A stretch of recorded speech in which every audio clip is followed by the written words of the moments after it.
Hello friends, പുതിയൊരു വീഡിയോയിലേക്ക് എല്ലാ കൂട്ടുകാർക്കും സ്വാഗതം. ഈ റിവ്യൂ ഇഷ്ടപ്പെട്ടാൽ ലൈക്ക് ചെയ്തും സബ്സ്ക്രൈബ് ചെയ്തൊന്ന് സപ്പോർട്ട് ചെയ്യണേ. അങ്ങനെ നമ്മുടെ സുധാകര മാഷാണെങ്കിൽ കമലയെ കണ്ടിട്ട് ICUവിൽ നിന്ന് പുറത്തിറങ്ങും. അന്നേരം വിഷു വന്ന് ചോദിക്കും, അമ്മയ്ക്ക് എങ്ങനെ ഉണ്ടാച്ചാന്ന്. അമ്മയെ വെന്റിലേറ്ററിലേക്ക് മാറ്റാൻ വേണ്ടി തീരുമാനിച്ചിരിക്കുകയെന്ന് പറയുമ്പോഴേക്കും നന്ദിനി പറയും, അയ്യോ അപ്പോൾ ഉള്ള ബോധം വെടിവൊക്കെ പോയോ? ഞങ്ങളൊക്കെ പല സ്ഥലങ്ങളിലായി താമസം തുടങ്ങിയത് കൊണ്ട് തന്നെ ഒന്നും മിണ്ടാൻ വേണ്ടിയിട്ട് പറ്റിയില്ലാന്ന്. അത് കേൾക്കുമ്പോൾ നമ്മുടെ സുധാകര മാഷ് ഒന്നും പുച്ഛത്തോടെ ചിരിച്ചുകൊണ്ട് പറയും, അതേതായാലും നന്നായി നന്ദിനി, അവൾക്ക് ഇതുവരെയെങ്കിലും വേദനിക്കാതിരിക്കാൻ പറ്റിയല്ലോ എന്ന്. എന്നിട്ട് വീണ്ടും വിശ്വത്തോട് പറയും, വിശ്വം വേണ്ടപ്പെട്ടവരെയൊക്കെ വിവരം അറിയിക്കാൻ വേണ്ടി പറഞ്ഞു, നീ അത് ചെയ്യണമെന്ന്. അപ്പോഴേക്കും നമ്മുടെ നന്ദിനി വീണ്ടും, അപ്പോൾ വിക്രത്തെ വിവരം അറിയിക്കണ്ടേ? അല്ല, അവനേതായാലും വേദനിക്കും, എപ്പോഴായാലും വേദനിക്കേണ്ടതല്ലേ എന്ന് ചോദിക്കുമ്പോഴേക്കും നമ്മുടെ മാഷ് പറയും, സ്വന്തം കയ്യിൽ പൈസ ഉണ്ടായിട്ടും ജപ്തി അടയ്ക്കാൻ കഴിഞ്ഞിട്ടും അതിനൊന്നും പണം തരില്ല എന്ന് പറഞ്ഞിട്ട് ഇവനെയും കൊണ്ട് ഇറങ്ങിപ്പോയതല്ലേ നീ? എന്നിട്ട് കമല അന്ന് പറഞ്ഞ വാക്ക് നീ ഓർക്കുന്നുണ്ടോ? പണം ഒന്നും വേണ്ട, അവസാനം വരെ കൂടെ നിന്നാൽ മതിയെന്ന്. അത് പറയുമ്പോൾ നമ്മുടെ നന്ദിനി തലയും താഴ്ത്തി നിൽക്കും. അവളുടെ ശരീരം എങ്ങനെ ആയിട്ടുള്ളൂ നന്ദിനി, മനസ്സിന് കാതും കണ്ണൊക്കെ ഉണ്ട് എന്ന് പറയുന്നു.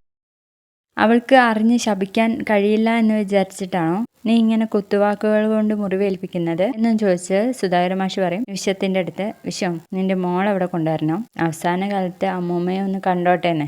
അപ്പോഴേക്കും വീണ്ടും നമ്മുടെ ശ്രീജയാണെങ്കിൽ കരയുവാട്ടോ. പിന്നീട് കാണിക്കുന്നത് നമ്മുടെ വേദയാണെങ്കിൽ ഈ തരുണിൻ്റെ അമ്മയുടെ അടുത്തേക്ക് വരും കേട്ടോ.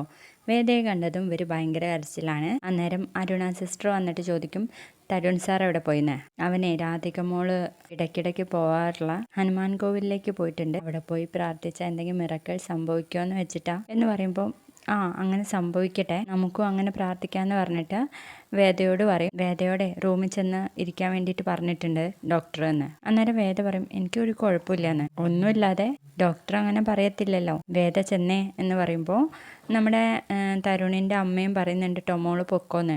അന്നേരം വേദ ഇങ്ങനെ പോവാണ്. പോയിക്കൊണ്ടിരിക്കുമ്പോൾ കുറേ ഗുണ്ടകൾ വരുന്നത് നമ്മുടെ വേദയുടെ ശ്രദ്ധയിൽ പെടുകയാണ്. അന്നേരം അങ്ങ് മാറി നിൽക്കുക കേട്ടോ. അപ്പോൾ ഈ ഗുണ്ടകളുടെ അടുത്തേക്ക് അവിടെ തന്നെ ജോലിയുള്ള ഒരു അറ്റൻഡർ വന്നിട്ട് സംസാരിക്കുന്നത് കേൾക്കാണ്ട വേദ, ഇനി നിങ്ങൾക്ക് എന്താ വേണ്ടത്? മാസ്ക് എടുത്ത് വെക്കി, അല്ലെങ്കിൽ സെക്യൂരിറ്റി കണ്ടാൽ എൻ്റെ ജോലി പോവും. പറഞ്ഞ പണം എൻ്റെ അക്കൗണ്ടിൽ വന്നു പോയി, അതുകൊണ്ടാണ് ഈ നെറികേടിന് ഞാൻ സമ്മതിക്കുന്നത്. ഇനി ഞാൻ എന്താ ചെയ്യേണ്ടതെന്ന് ആ അറ്റൻഡർ ചോദിക്കുന്ന സമയത്ത് ഈ ഗുണ്ടകൾ പറഞ്ഞു കൊടുക്കും, താൻ ഇവിടുത്തെ രജിസ്റ്റർ ബുക്ക് പരിശോധിച്ചോന്ന്. പരിശോധിച്ചു, അതിലെ വേദവിക്രം എന്ന് പറഞ്ഞിട്ട് ഒരു പേരില്ല എന്ന് പറയും. പക്ഷെ ഞാനൊരു കാര്യം ശ്രദ്ധിച്ചു, ആരുടെയോ ഒരു പേര് മാറ്റിയിട്ടുണ്ടെന്ന്, പക്ഷെ പഴയ പേര് ഏതാന്ന് അറിയത്തില്ല എന്ന് പറയും. അന്നേരം അവര് ഒരു ഫോട്ടോ കാണിച്ചു കൊടുക്കുന്നുണ്ട് കേട്ടോ, ഇതാണ് വേദ, ഇവളിവിടെ ഉണ്ടോ എന്ന് നോക്കണം എന്ന് പറയും. അന്നേരം ആ അറ്റൻഡർ പറയും, അയ്യോ ഗൈനക്കോളജി ഡിപ്പാർട്ട്മെന്റിലൊന്നും കടന്നുകൂടുന്നതേ അത്ര എളുപ്പമുള്ള പണിയല്ല, അവിടേക്ക് ഡോക്ടർക്കോ നഴ്സിനോ മാത്രമേ പ്രവേശനമുള്ളൂ എന്ന് പറയുമ്പോൾ ഇവര് നിർബന്ധിക്കുകയാണ് കേട്ടോ അയാളെ. ഞാൻ നോക്കാന്നേ പറയത്തുള്ളൂ, ഉറപ്പ് തരത്തില്ല എന്ന് പറയുമ്പോൾ അവരങ്ങ് പോകുക കേട്ടോ. അതൊക്കെ ഒളിഞ്ഞു നിന്ന് കേട്ട വേദ പെട്ടെന്ന് അവിടെ കണ്ട ചെയറിൽ ഇരിക്കാൻ വേണ്ടിയിട്ട് ശ്രമിക്കുന്നതും പെട്ടെന്ന് അങ്ങ് വേദന ഇളകാൻ കേട്ടോ വേദയ്ക്ക്. പിന്നെ കരച്ചിലാവുമ്പോഴേക്കും ഓരോരുത്തർ വന്നിട്ട് വേദയെ അങ്ങ് വീൽ ചെയറിൽ ഇരുത്തിയിട്ട് അങ്ങ് കൊണ്ടുപോവാണ് കേട്ടോ.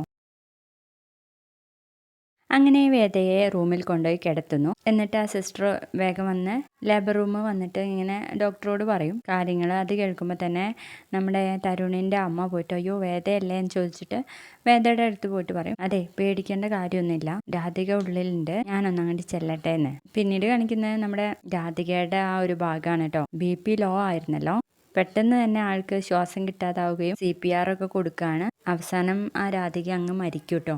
അന്നേരം നമ്മുടെ തരുണിൻ്റെ അമ്മ ഡോക്ടർ രണ്ടുപേരും എന്ന് ചോദിക്കുമ്പോൾ എന്ന് പറയാണ്. പിന്നെ ഒരു കരച്ചിലും ബഹളമൊക്കെയാണ്. അന്നേരം ഈ ബഹളമൊക്കെ കേൾക്കുമ്പോൾ തന്നെ നമ്മുടെ വേദയ്ക്ക് ഏകദേശം കാര്യങ്ങൾ പിടികിട്ടും.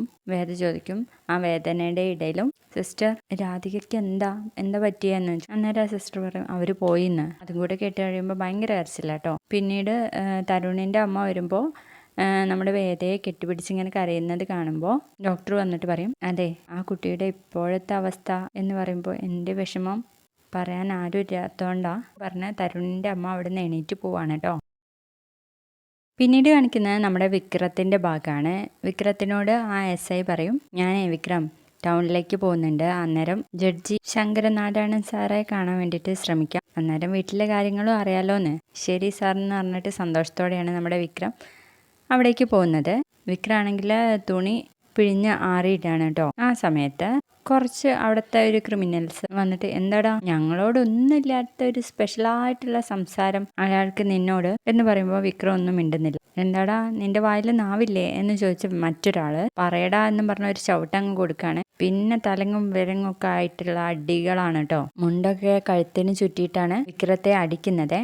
അവസാനം വിക്രം പറയും മതി മതിന്ന്. എന്നിട്ട് പതുക്കെ അങ്ങ് പോകാൻ വേണ്ടി നോക്കുമ്പോഴേക്കും വലിയൊരു തടി കഷ്ണം കൊണ്ട് അടിക്കുകയാണ് കേട്ടോ. അടിച്ചങ്ങ് വീഴ്ത്താണ് വിക്രത്തെ.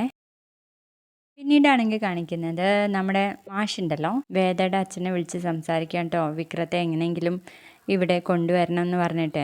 അന്നേരം പേടിക്കേണ്ട മാഷേ, ഞാൻ ശ്രമിക്കാം. അവിടേക്ക് വിളിച്ചിട്ട് ആരും ഫോൺ എടുക്കുന്നില്ല, അല്ലെങ്കിൽ നമുക്ക് നേരിട്ട് ജയിൽ സൂപ്രണ്ടിനെ കണ്ടിട്ട് കാര്യം പറയാമെന്ന് പറയുന്നു. പിന്നീട് കാണിക്കുന്നത് നമ്മുടെ ശ്രീജ കരയുന്നിടത്ത് നമ്മുടെ നന്ദിനി വിനായകന്റെ അടുത്ത് ചെന്ന് പറയുന്നുണ്ട്. കരച്ചിലൊന്നല്ല, ആളുകളെ കാണിക്കാൻ വേണ്ടിയിട്ട് കരയുന്നതാ, നല്ല മരുമകളാകണ്ടേ, അതിനു വേണ്ടി മാത്രം എന്ന് പറയുമ്പോൾ വിനായകൻ ഇങ്ങനെ നന്ദിനിയെ നോക്കുവാണ്. ഇനി ഞാൻ കണ്ടില്ല എന്ന് പറയണ്ട എന്ന് പറഞ്ഞിട്ട് അങ്ങ് ഒറ്റയ്ക്ക് പോവാണ് കേട്ടോ. അത് വേണോ നന്ദിനി എന്ന് വിനായകൻ ചോദിക്കുമ്പോൾ ഓ ഞാനായിട്ട് നിങ്ങളുടെ അമ്മയെ കൊല്ലില്ല എന്ന് പറഞ്ഞിട്ടാണ് പോകുന്നത്. അങ്ങനെ അവിടെ ചെന്നിട്ട് അമ്മയ്ക്ക് വേഗം സുഖാവട്ടെ എന്ന് പറഞ്ഞിട്ട് മനസ്സിലിങ്ങനെ വിചാരിക്കുന്നുണ്ട്, എൻ്റെ ദൈവമേ, ഞാൻ എന്തു പറഞ്ഞാലും ഇവിടെ ഉള്ളവർക്ക് കുറ്റ. ഇതെൻ്റെ മനസ്സ് തട്ടി പറയുന്നതാണേ. എൻ്റെ ഭർത്താവിൻ്റെ അച്ഛന് കൂടുതൽ കിടത്തി ഒരുപാട് ബില്ലുണ്ടാക്കി കൊടുക്കരുതേ എന്നൊക്കെ ഇങ്ങനെ മനസ്സിൽ വിചാരിക്കുകയാണ്. എന്നിട്ട് പറയും അമ്മയ്ക്ക് വേഗം സുഖപ്പെടും, നിത്യശാന്തി നേർന്നുകൊണ്ട് ഞാൻ പോവുകയാണെന്ന് പറയും. അപ്പോൾ അവിടുത്തെ സിസ്റ്റർ, അവിടെ ഇരിക്കുന്ന ആ ഒരു സിസ്റ്റർ നമ്മുടെ നന്ദിനിയെ നോക്കി നിൽക്കുക കേട്ടോ. അപ്പോഴേക്കും നമ്മുടെ കമലയ്ക്ക് വീണ്ടും ഫിറ്റ്സ് വരികയാണേ. അപ്പോഴേക്കും ആ സിസ്റ്റർ ഡോക്ടറെ വിളിക്കുന്ന ഒരു ഭാഗത്തോട് കൂടിയിട്ട് ഇന്നത്തെ എപ്പിസോഡ് തീരുവാണേ. വീഡിയോ ഇഷ്ടപ്പെട്ടാൽ തീർച്ചയായും ലൈക്ക് ചെയ്തൊന്ന് സപ്പോർട്ട് ചെയ്യണേ. ബൈ.